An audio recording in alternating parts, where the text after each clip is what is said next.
So, we do have the needed memory alloy, but there's also a big red cross on the junkie, but so I'm thinking we'll probably head in, it'll tell us we have the memory alloy and then we'll go back.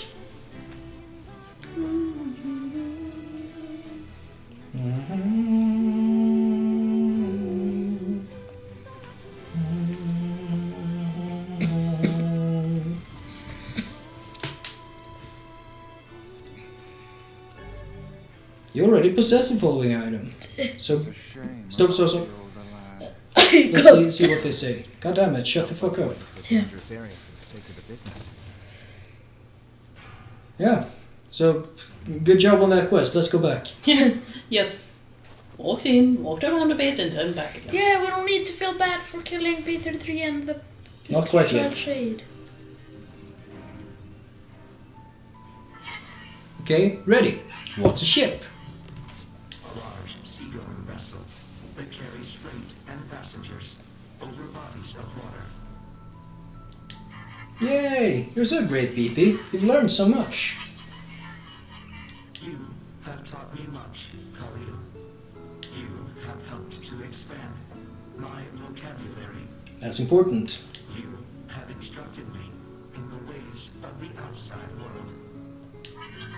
Well, there's tons of stuff I don't know either. Maybe we should leave here and go explore the world. Because we are friends. That's right. Yay! It's gonna be fun. Ah. Yeah. At least Are you there's feeling like it? this It's like time. watching a train wreck and can't do shit about it. I mean, this timeline, maybe they got everything they wanted and had a good life. You think? You think? Maybe. Did things go different with Gretel? No. Nope. But by this time we should have killed Peter 3. Stuff you No. found. I'll start upgrading, and No. since you did me a You favor, go in, you get the memory alloy, charge you for it. you leave it for him to repair, and then when you come back, he's like, go kill the robot. This is gonna take no sense in you waiting around. That would be great. Okay, and just stepping outside. Yes. Which should mean we can go to the Force of Myth now. It appears we have some free time on our hands. For stuff. Me. Popola said we might be able to find something. In the Could have spoken to Popola. I think that opens up the Airy line. We'll do that eventually. We'll get to see Emil nuke the place again. And then we get to hear that shade speaking. Yes. I honestly don't remember what that one has to say. How So long that's kind of is exciting. how long is this game without any side quests? Not long. I'm expecting us to finish ending B this recording session, which should be like 5 or 6 episodes, Hello, including Bob. the last one. Let's see. Do we need to go back to a village and take No. it there? Ooh. Follow the red cross on the map. You wanna go across the bridge. Gas. You're gonna step on the gas. Gas. Tonight I fly. And be your lover. Oops. Yeah. What if these days I was gonna The fail this? boar. You gotta thread that needle. You know what I want? I want an old-light video game where you race using the boar. No, you don't. Why not? Because the board mechanics are not that in depth. No, they're not. The home of that blasted dream. Blasted dream. Truly But I amazing want how Boreal I can cards. experience again. I hear you. Oh. Shut the fuck Let's up. What do I say. do? Let's see. And you need to go up to the tree now, you need to talk to him. Oh, hello. How are things? You want to know if anything unusual is happening? We do. Well, I have been feeling a rather strange presence whenever I visit the divine tree. The divine tree. It's a legendary tree that exists in the heart of our village. Did you investigate the cause of this? Not really? And why not? Well, we're not really supposed to. And why is... I don't know. It's just... Weird. That is weird. Yeah. Now go near the tree like you're not supposed to. Poke it. Yeah, with your spear. We like the grass, the trees, the woods. Oh, it's much easier to understand. Why Is do we it? seem to encounter nothing but odd people lately? You should talk, Vice. You're a book. As if Grimoire Vice is capable of spouting such nonsense. Hang on. I don't think it's done. Is the dark entity that governs all memories. May the words form themselves to your liking. Maybe it Will is you be able easier. to tell us what we want to know?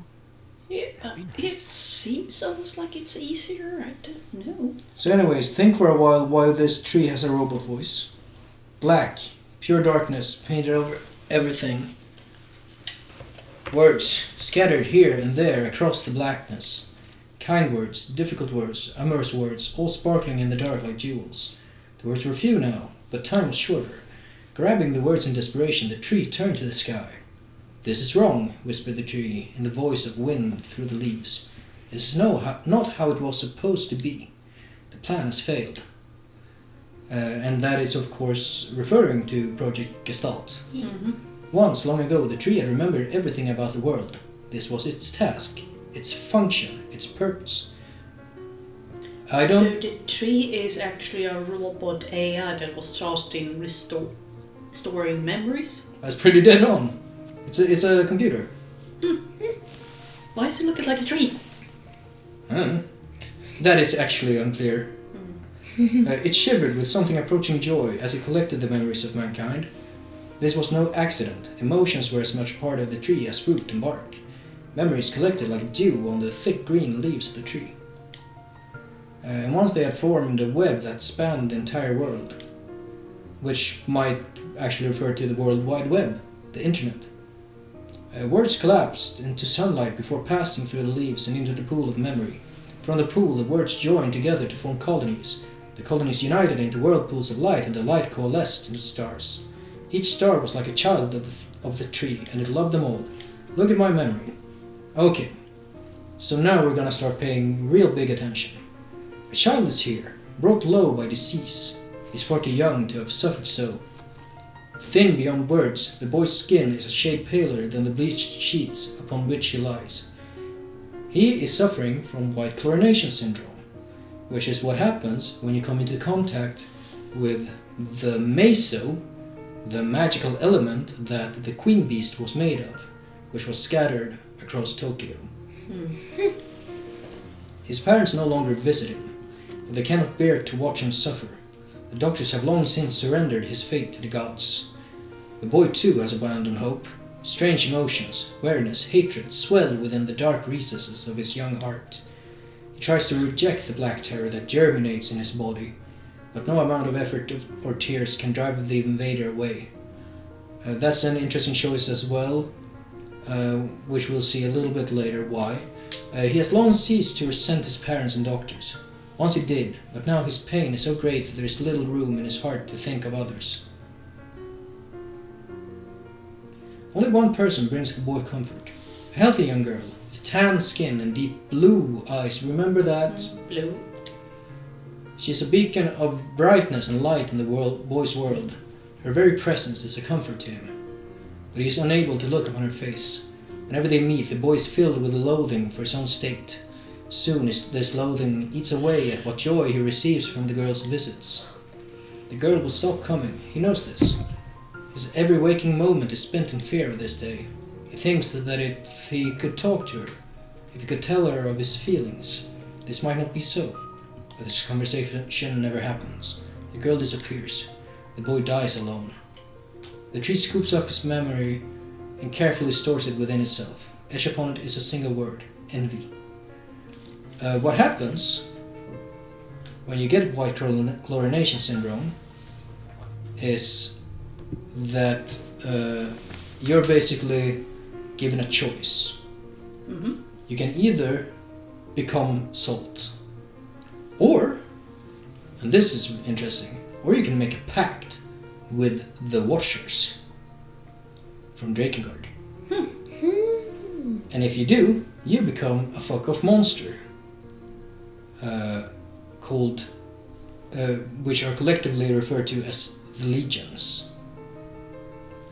And there's this whole backstory about wars between humanity and the Legions, and then replicants and the Legions, that basically only exists in extra material. It's real cool. Are those like the big eye laser boys with construction?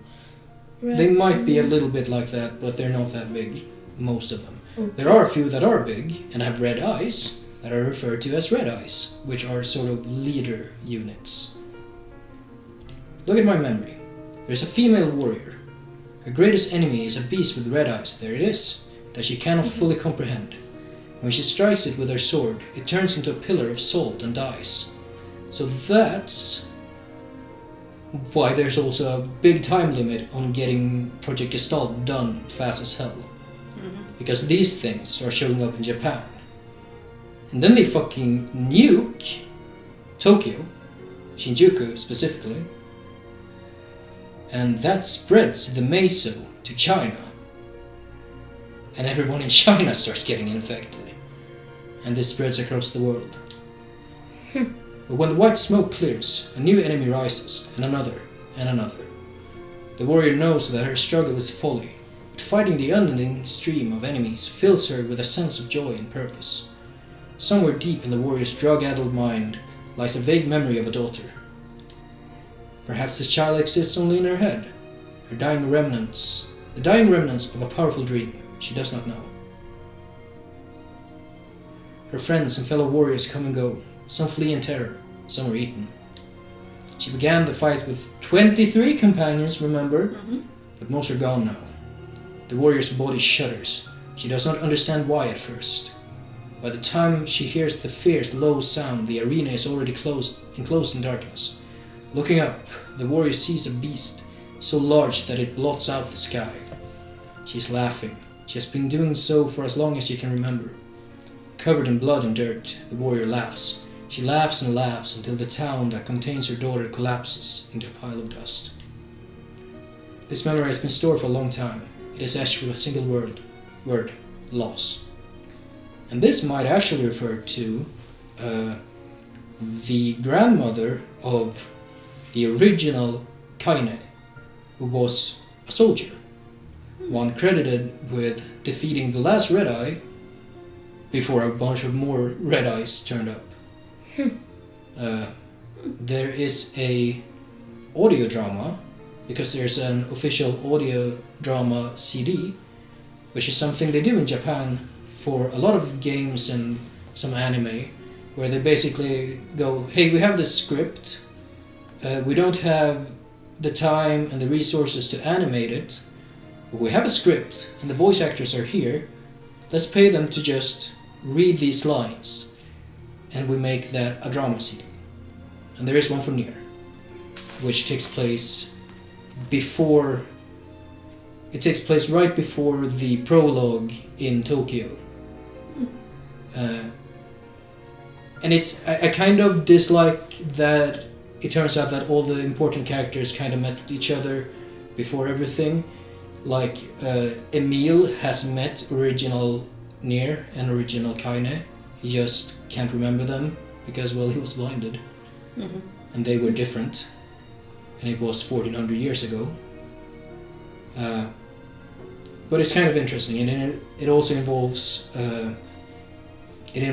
Kaine's grandmother, who is a soldier and now an honored war hero living in a mansion, and then a Red Eye shows up and attacks the mansion.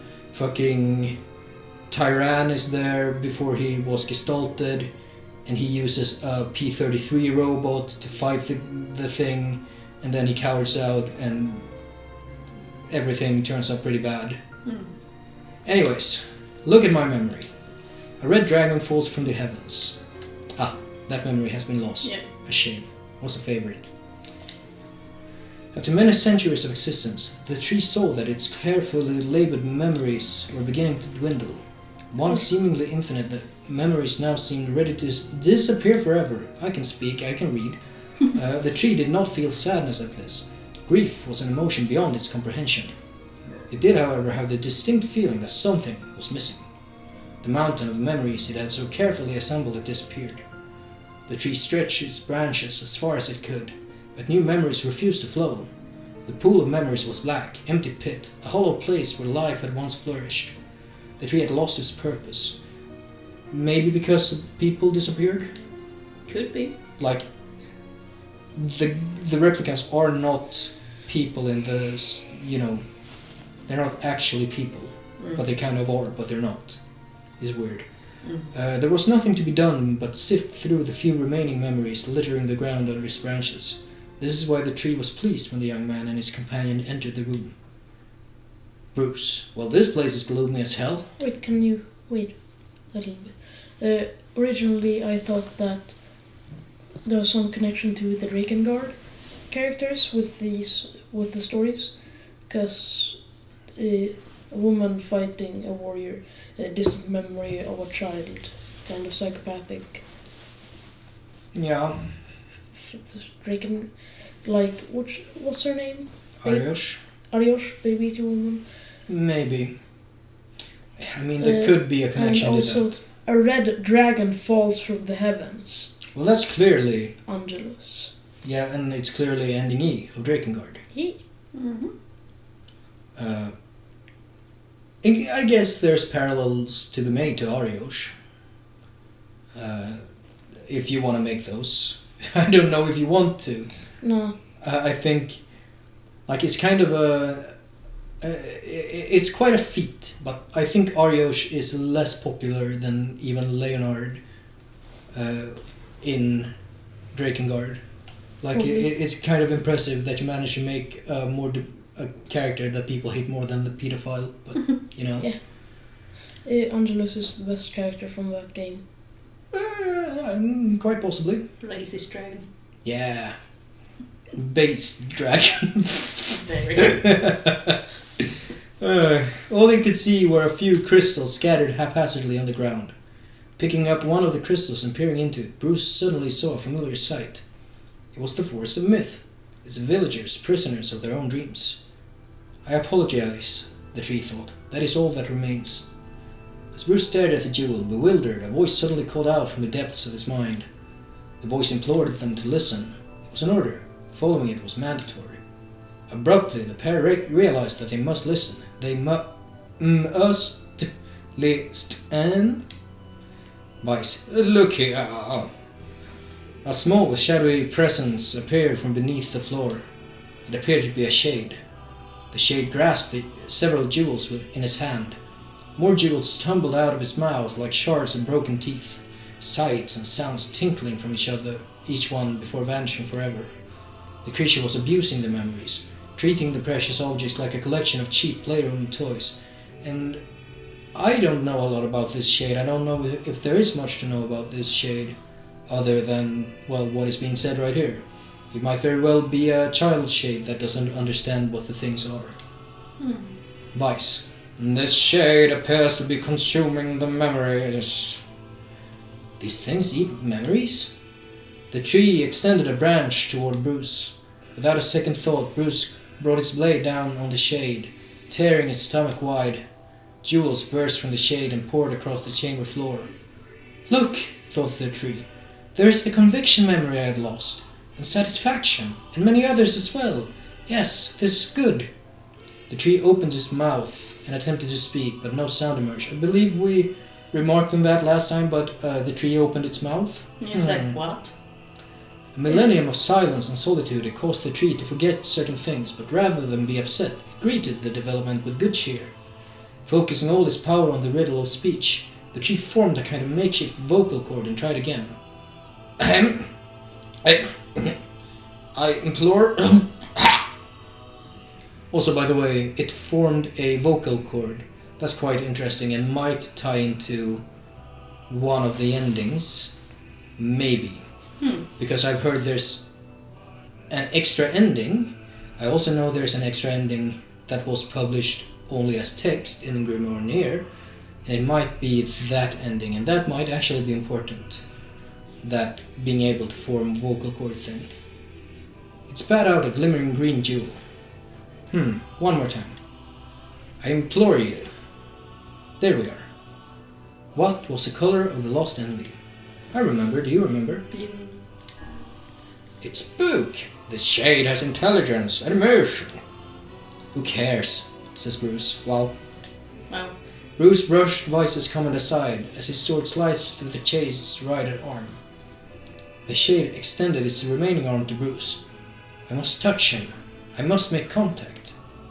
The moment its fingers brushed against Bruce, the tree felt a warm sensation begin to burn. Something hot coursed through its fingers, up its arms, and throughout its entire body. And this is weird. I'm having a little bit of trouble following, but it's almost like the shade is the tree somehow. I don't know. Yeah.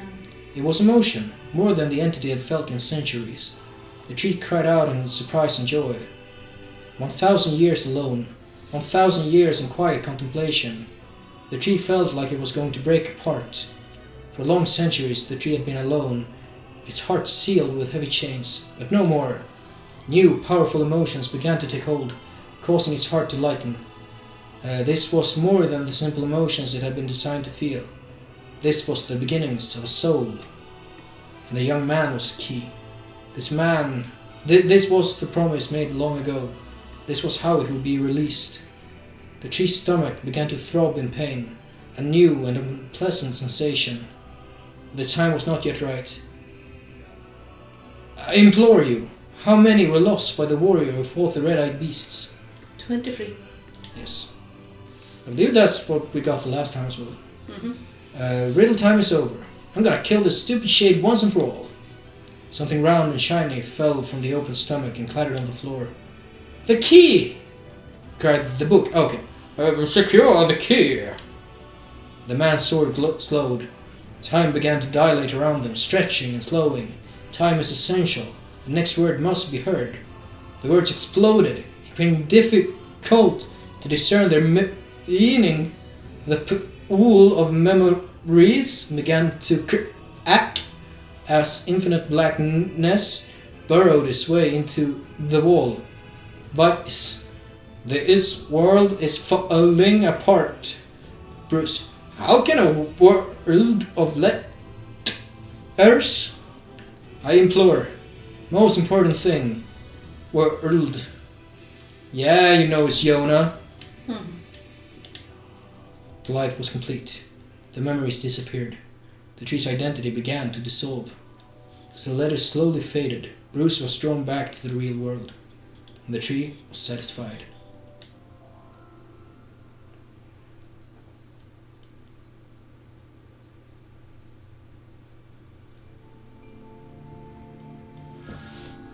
What in the... I never realized shades were capable of rational thought. I don't care if they can tap dance and play the fiddle.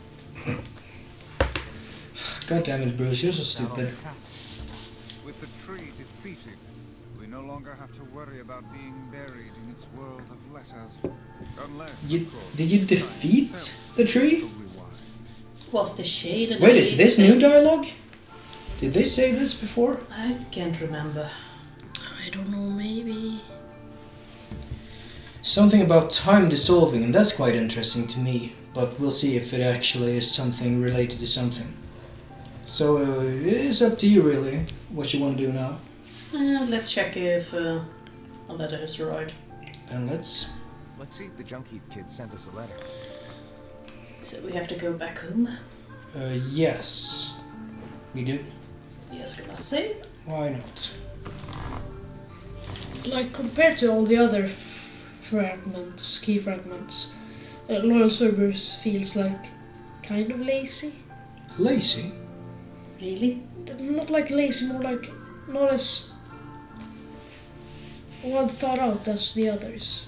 How so? Just like that one the least. You like that one least. Yeah, it feels more rushed. But why though? I don't What know. makes it feel more rushed to you? It feels like there's less content than all the others. Less than the Forest of Myth one? That one's not long, but there's actually things there.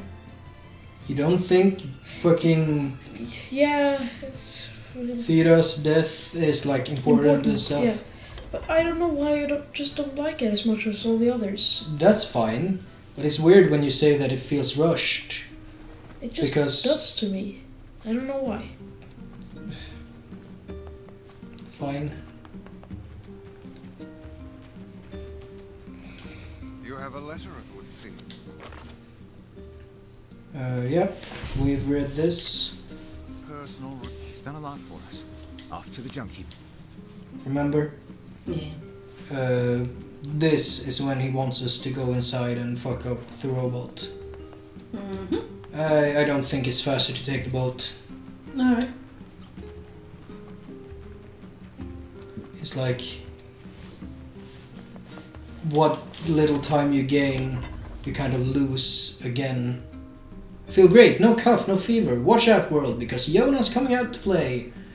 Oh, fuck, she's so precious. She is holy shit. What makes it take a long time to get to the boat instead of just... No, but you take a detour to get to the boat, and then you're not put close enough that it's actually any faster. So you might as well not bother. It feels like. Oh, come on. Are you what button are you pressing? I'm pressing the jump button, but for some reason he decides to just backflip. Weird. I believe he does that when you're too close to the ground. It shouldn't. Because that happened to me also when I tried to do it.